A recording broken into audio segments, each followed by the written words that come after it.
Hi friend, আজকে একদম নতুন রেসিপি নিয়ে চলে আসলাম তোমাদের সঙ্গে। আশা করছি তোমরা সকলে খুব ভালো আছো। তো তোমাদের আশীর্বাদে আমিও খুব ভালো আছি। আজকে ইলিশ পোলাও রান্না করব, একদম নতুন রেসিপি। আশা করছি তোমাদের সকলে ভালো লাগবে। আর আমি কিন্তু আজকে গোটা ইলিশ, দেখো এই যে লবণ হলুদ আর একটু সর্ষের তেল মাখিয়ে নিয়েছি। আজকে দাদা ভাইয়ের জন্য গোটা দুটো ইলিশ এনেছি, তো একটা রান্না করবো, ইলিশ পোলাও রান্না করে দেবো। তার জন্য কি করেছি দেখো, চালটাকে ভিজিয়ে জল ঝরিয়ে রেখে দিয়েছি। গোবিন্দভোগের চাল নেবে, পোলাও চাল। এর জন্য পোলাও চাল নিতে হবে ইলিশ মাছের পোলাও রান্না করতে। তো চালটাকে দেখো ভিজিয়ে রেখেছি 1 থেকে 1.5 ঘন্টা, দিয়ে জল ঝরিয়ে রেখে দিয়েছি। তো চলো সবার প্রথমে আমি কি করব, ইলিশ মাছগুলো একটু হালকা করে ভেজে নেব। তো তার জন্য দেখো কড়াইটাকে ভালো করে ধুয়ে পরিষ্কার করে নিয়েছি। এবার একটু তেল দিয়ে দেবো।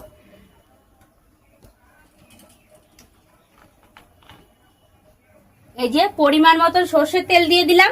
পোলাও রান্না করতে কিন্তু আমি আজকে সর্ষের তেলই ব্যবহার করব। তো এবার ইলিশ মাছটা ভেজে নেব ভালো করে। দেখো তেলটা গরম করে নিয়েছি। সবার প্রথমে মাথাটা ভেজে নেব।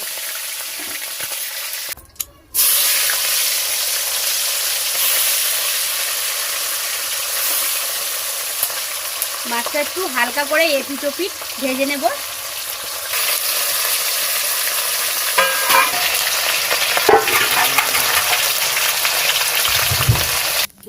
এই যে ইলিশ মাছ ভাজা হয়ে গেছে। এইবারে ওই মাছ ভাজা তেলের মধ্যে আমি 2টো শুকনো লঙ্কা তেলের পর দেবো। সবার প্রথমে 2টো কাঁচা লঙ্কা দিয়ে দিলাম। গোটা গরম মশলা একটা, তেজপাতা 2 খণ্ড করে দিলাম, আর গোটা কালি জিরে। ইলিশ মাছের পোলাওর জন্য এই ফোড়নের জন্য আমি গোটা কালি জিরে দিলাম, গোটা গরম মশলা দিলাম, একটা 2টো কাঁচা লঙ্কা চিড়ে দিয়েছি। তো এবার মশলাটা একটু ভেজে নিলাম। এবারে পেঁয়াজ কুচি দিয়ে দেবো তেলের পরে। পেঁয়াজ কুচিটা দিয়ে দিলাম। এই যে পেঁয়াজটা এবার ভালো করে একটু ভেজে নেব।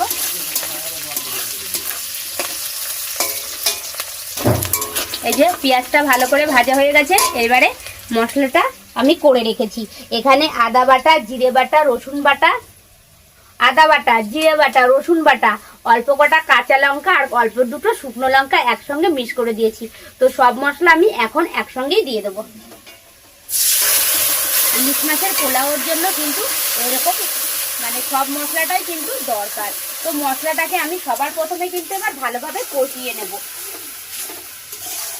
এবার এর মধ্যে পরিমাণ মতন একটু লবণ দিয়ে দেবো আর পরিমাণ হলুদ। তো পরিমাণ লবণ দিয়ে দিলাম আর একটু পরিমাণ মতন হলুদ। তো এবারে ভালো করে মশলাটা আমি কষিয়ে নেব। এইভাবে ইলিশ মাছের পোলাও একদিন বাড়িতে খেয়ে দেখবে, খেতে সেই টেস্ট।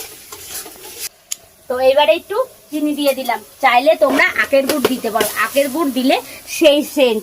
পোলাও বানাতে আখের গুড়ই দরকার, কিন্তু আমার আখের গুড়টা যেহেতু বাড়িতে নেই, ওর জন্য আমি একটু চিনিটা দিয়ে দিলাম। তো এবার মশলাটা ভালো করে কষিয়ে নিই। আখের গুড় দিলে সেই পোলাওর গন্ধর ফ্লেভারটাই অন্যরকম।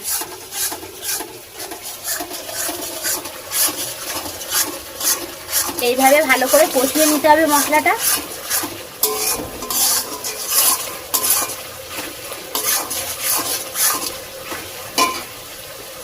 এখনই গন্ধ বেরিয়ে গেছে গো, সেন্ট বেরিয়ে গেছে। এখনো কষানো হয়নি। গায়ের থেকে মশলার গায়ের থেকে তেলটা ঝরে গেলে তখন আমি এই যে পোলাওয়ের চালটা কিন্তু এর মধ্যে দিয়ে দেবো। পোলাওয়ের চালটা কিন্তু আগে ভিজি, তারপরে এরকম জল ঝরিয়ে নিতে হবে। এই যে তো আমার এই যে মশলাটা ভালো করে কষিয়ে নিয়েছে। এই দেখো গায়ের থেকে তেল ঝরে গেছে। এইভাবে ভালো করে কষিয়ে নেবে। আর এইবারে আমি এই যে ভিজিয়ে রাখা চালটা দিয়ে দেবো। এই যে এবার ভালো করে মশলার সঙ্গে কষিয়ে নিতে হবে। চালটা যতক্ষণ না একটু পটপট করে না ফোটে ততক্ষণ কষিয়ে নিতে হবে। এই যে এইভাবে কষিয়ে নিতে হবে। যতক্ষণ একটু চালটা না ফুটবে ততক্ষণ কিন্তু আমার কষানো হবে না। এইভাবে ফুটে উঠেছে, পটপট করে ফুটছে। এইবারে আমি বাটির মনে গরম জল হচ্ছে, গরম জলটা দিয়ে দেবো। তো এইবারে জলটা দিয়ে দিলাম, গরম জলটা। তোমরা কিন্তু পোলাওটা একদম শুকনো হবে, জলটা তোমাদের যতক্ষণ না চালটা সিদ্ধ হয় সেই অনুযায়ী আর কি জলটা দেবে। জলটা কিন্তু পরিমাণ মতন দেবে, তোমরা যে মানে যতটা চাল দেবে সেই অনুযায়ী। এটা কিন্তু একদম শুকনো হবে, এই জন্য আমার জল আর লাগবে না, এইটুক জলেই হয়ে যাবে। তো দেখো জলটা একদম পুরো এই যে ঝরিয়ে নিয়েছি, আর আমার চালটাও সিদ্ধ হয়ে গেছে। এবারে ভেজে রাখা ইলিশ মাছটা আমি দিয়ে দেবো। এই যে ভেজে রাখা ইলিশ মাছটা দিয়ে দেবো।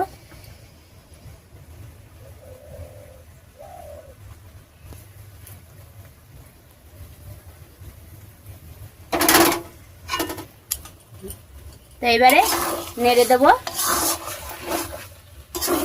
আস্তে আস্তে নাড়তে হবে যাতে মাছগুলো ভেঙে না যায়, সেইভাবে নাড়তে হবে।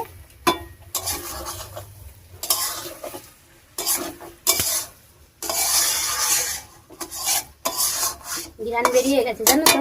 এবার একটু গরম মশলা দিয়ে দেবো, এই যে গরম মশলাটা দিয়ে আর ঘি দিয়ে নামিয়ে ফেলবো,